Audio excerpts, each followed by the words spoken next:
How to add Snapchat filters on existing photos. Hello everyone, welcome back to my channel.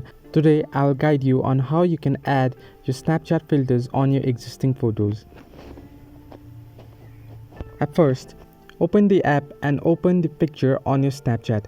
To do so, tap on the icon that you can find on the left hand side of your screen and then go to camera roll. Here on camera roll, you can find your videos and pictures that you have already clicked and is on your phone storage. Now select the picture and now tap on the edit icon that you can find on the bottom left of your screen. Now you can swipe to choose any Snapchat filters that you want to add to your photo. Once you add it, you can either export it to your device or any other apps that you want, or you can send it as a snap to any of your friends.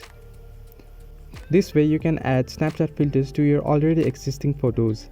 Hope you like the video, like and subscribe for more, and do not forget to leave a comment down below.